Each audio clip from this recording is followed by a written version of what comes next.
What's going on, guys? Supersavage 789 here, bringing you guys in a video, and today we're doing What If Hit was born in Universe 7. Now, I know what you might be thinking, didn't you already do this? And yeah, I did, but it was a while ago, so I figured I'm gonna revamp it, change the editing, do the audio and all that, but I couldn't do it without some help. So this is actually going to be a collaboration with Sensei Yuki. So part 2 will be on his channel and the series will go back and forth like that. So go over there, subscribe to him, and yeah, let's just get on to today's video. In this timeline, the being known as Hit is born in Universe 7 instead of Universe 6. We don't know anything about Hit's backstory other than that he is thousands of years old, so we'll say he still becomes an assassin and has his time skip abilities. It makes sense considering the Galactic King has heard of it, so time skip does exist somewhere in Universe 7.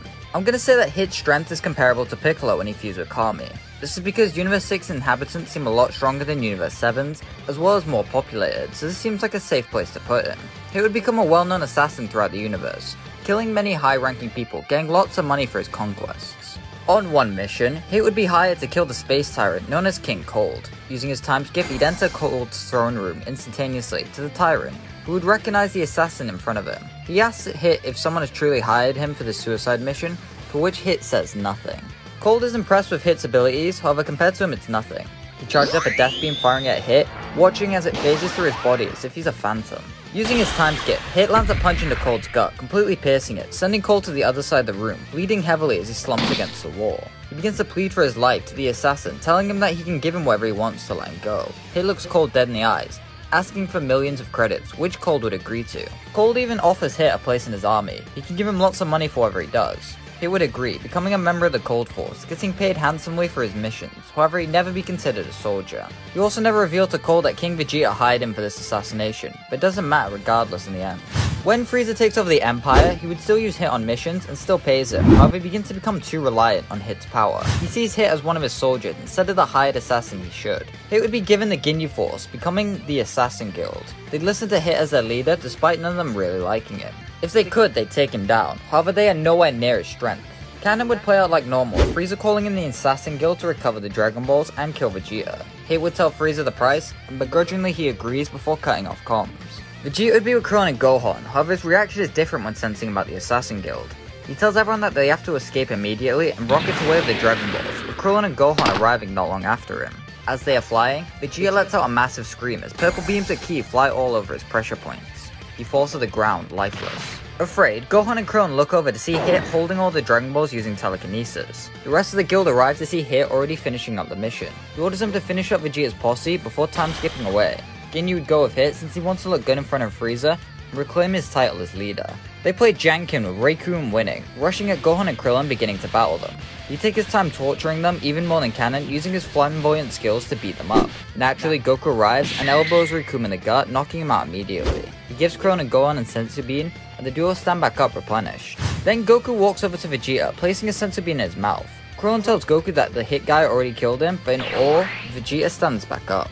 Clearly Hit doesn't understand Saiyan biology as well as he should.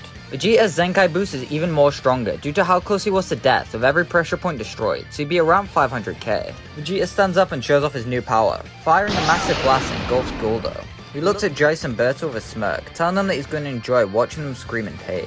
Seeing Vegeta is handling the situation, Goku, Krillin, and Gohan fly away to go and get the Dragon Balls back. They arrive at Frieza's ship to see Ginyu standing guard. Hit and Frieza are gone to claim the Namekians, with Frieza getting annoyed that Hit isn't killing any of them. Goku and Ginyu have their fight, with the captain body switching with him. When Vegeta arrives and manhandles Ginyu, making him switch back before becoming a frog. As normal, Vegeta places Goku in the healing tank, and Piccolo is revived and brought to Namek. Prung would end up dying with Vegeta enraged. He then falls dead very quickly with his head rolling off. Hit and Frieza return with Hit finishing up the job he was paid for. Seeing Krillin and Gohan in front of him enrages Frieza since they scammed him out of immortality. He tells Hit to kill them, but he refuses. He wasn't paid for that, it's not his job. Being the spoiled brat he is, Frieza screams at Hit with his eyes now bloodshot. "You are my soldier and don't think otherwise. You'll do as I say, you pathetic assassin." Hit time skips, hitting Frieza hard in the throat, causing him to begin to choke blood. To avoid dying, Frieza transforms into his second form, coughing up the blood that would have killed him. It hurts him, but stops the dilemma it was in.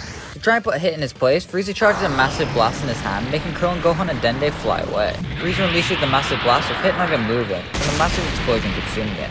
When the smoke dissipates, Hit stands there seemingly untouched. He would then rush at Frieza yet again using time skip, placing his fist clean into Frieza's gut, piercing straight through him, making him begin to bleed out, just like his father did all those years ago. To regenerate this, Frieza goes into his final form to not die, but to also overpower Hit. Getting bored of watching Frieza transform, Hit hits him with a barrage of attacks and sends Frieza flying to a massive faraway mountain. All his bones are broken, but it didn't matter because he was already dead before impact. Piccolo would arrive onto the scene next to Gohan, Krillin, and Dende, looking at Hit in awe. They know Hit is too strong for them, so they don't even bother messing with him. He vanishes in the air, and not long later, Frieza's ship starts up and shoots away into the cosmos. It flies away into space as they all breathe easy, knowing their troubles have ended. Then Piccolo asks where's Goku, making Gohan and Krillin scream in shock. Out in space, as Hit begins to pilot Frieza's ship, he hears a noise from the med bay. He uses time skip and appears there, grabbing Goku by the head, asking who he is and how he got on the ship. Goku exclaims that Vegeta had put him in there, asking for Hit to let him go. The assassin releases his grasp on Goku, telling him to take an escape pod and leave before he kills him. Goku would nod, before asking if this is Frieza. Naturally, Hit says no, telling Goku that this is the last warning. Goku begins to leave, before asking Hit if he can drop him off on Namek. He has to beat up Frieza. This is met by Hit remarking that he took care of it, like he'll do to Goku if he doesn't leave. So the Saiyan begins to comply, beginning to leave, when a massive explosion occurs on the ship. Hit asks if this is Goku's doing, but he says no. Obviously Goku's telling the truth, so he listens to it. The ship begins to fly out of control, entering orbit of a Frieza planet. Hit would use time skip to stand on top of the spaceship to see who shot him down. To avoid burning and exploding, Goku flies on the roof as the duo leap off the ship in unison. They look around trying to see who did this, before hearing a very familiar voice to one of them. "Thank you for your services, Hit, but it will no longer be necessary." Turning around, the duo see final form King Cold stood there grinning. Toriyama once stated in an interview that if King Cold had a transformation, it'd be around semi-perfect cell level, meaning he'd be above Hit right now and way above Goku. Hit begins attacking Cold, however the Tyrant is so strong that his attacks are barely phasing him. To make sure he actually lands attacks on Hit, Cold fires such massive blasts to make sure Hit can't dodge them despite his time skip. Knowing he's really outmatched, Goku flies high up to avoid being seen and throws his hands into the air, beginning to create a Genki Dama, so him and Hit can both survive. As Hit fights, he begins to adapt slowly, becoming stronger and stronger, however due to battle damage, it's leaving him at around the same strength throughout the match. Sensing Goku in orbit, he prepares a distraction, ready to make this attack land. He places Cold in the time cage, stopping him right in his tracks. Hit shouts for Goku to do it, and Goku launches the ball down to the planet. Using time skip, Hit avoids the attack, leaving Cold to be hit by the blue ball of Genki energy. His body begins to break apart and turn to dust, exploding and dying in the process. Hit would approach Goku and ask him if he has any way off this planet. When Goku says no, Hit uses time skip, grabbing him a space pod as a sign of gratitude. After noting how strong Hit is, Goku says that one day, he wants to fight him. Despite thinking Goku's an idiot, Hit finds Goku very interesting. So Goku takes his space pod back to Earth, meeting up with his friends, where everyone would be revived like normal. But guys, that's where we're gonna leave it here. If you like this part, why not subscribe and hit the like button? And make sure you go check out part 2 on Yuki's channel. It'll be linked in the comment section. Big shout out to Yuki for editing this. Ain't gonna lie, the audio is atrocious, the raw one. So he's a real trooper. And yeah, see you on the next one. Bye.